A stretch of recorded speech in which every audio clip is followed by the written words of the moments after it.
El contexto de este devocional es Génesis 22, 1 al 19. Dios le había pedido a Abraham que sacrificara a su hijo Isaac en holocausto, y a pesar de lo inexplicable y difícil del mandato del Señor, Abraham rápidamente se dispuso a obedecer. Fue así como preparó todo lo necesario y, acompañado por su hijo y 2 siervos, se encaminó hacia el lugar que Dios le había indicado. 3 días después, Abraham levantó los ojos y a lo lejos vio el lugar. Entonces Abraham dijo a sus siervos: «Esperen aquí con el asno, y el niño y yo iremos hasta ese lugar. Allí adoraremos y luego volveremos aquí mismo». Y tomó Abraham la leña del holocausto y la echó sobre Isaac, su hijo.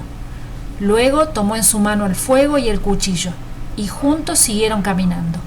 Génesis 22, 4 al 6. Abraham, Isaac y sus siervos caminaron durante 3 días, hasta que Abraham vio el monte que Dios había indicado. Entonces decidió seguir el camino solo con Isaac. Seguramente todo ese recorrido fue terriblemente angustiante para Abraham. Lo más probable es que durante esos 3 largos días su mente estuviese llena de preguntas. ¿Por qué Dios me dio un hijo si ahora me pide que lo sacrifique como a un animal? ¿Por qué me hizo esperar durante 25 años para quitármelo en un solo instante? ¿Por qué me hizo promesas que ahora parece querer romper? ¿Es que acaso Dios es igual a los malvados dioses paganos que reclaman y se complacen en sacrificios de vidas humanas? ¿Acaso Dios no se da cuenta de que si Isaac muere ya no tendré la descendencia que él me prometió? ¿Por qué tengo que entregar a mi hijo Isaac, a quien tanto amo? Piénsalo.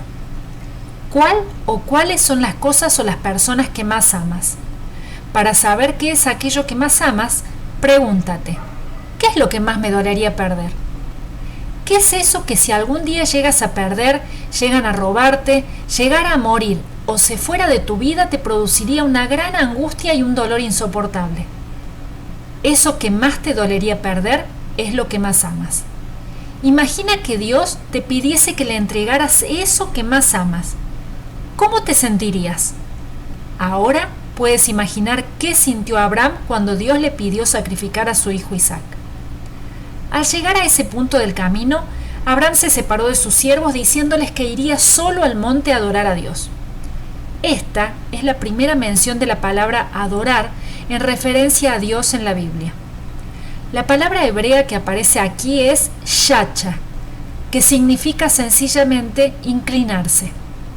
Aunque Abraham e Isaac no fueron al monte para tener un tiempo feliz de adoración, sí fueron a inclinarse delante del Señor, mostrando sumisión ante Él. Sin embargo, al separarse de sus sirvientes, ocurrió algo curioso. Abraham les aseguró a sus siervos que él y su hijo regresarían nuevamente allí.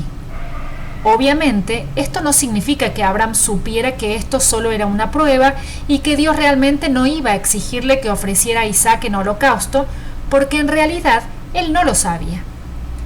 Esto más bien significa que la fe de Abraham se basaba en saber que aunque él llegara a matar a Isaac, Dios lo resucitaría. ¿Cómo lo sabemos?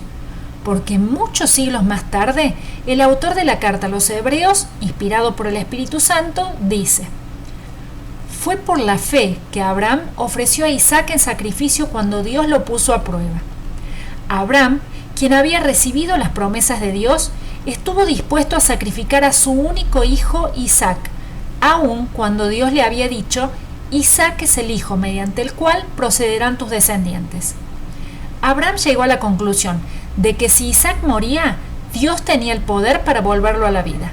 Hebreos 11, 17 al 19. Dios le había prometido a Abraham que a través de Isaac él tendría una gran descendencia, y estaba seguro de que pasara lo que pasara, Dios haría todo para cumplir su promesa, incluso algo tan increíble como levantar a Isaac con vida nuevamente. En este punto de la historia bíblica no tenemos registros de alguien que haya resucitado de la muerte. Entonces, aparte de la promesa de Dios, Abraham no tenía motivos para tener tal razonamiento. Sin embargo, Abraham sabía que Dios era capaz. Dios podía hacerlo. Abraham sabía que Dios no es mentiroso y que todo era posible, incluso que Isaac resucitara de entre los muertos. Él estaba seguro de que había una sola cosa imposible, y eso era que Dios rompiera su promesa. Nosotros podemos tener la misma confianza con respecto a Dios que tuvo Abraham. Recuerda, el Señor es el Dios fiel, que siempre dice la verdad y que nunca dejará de cumplir ni una sola de sus promesas.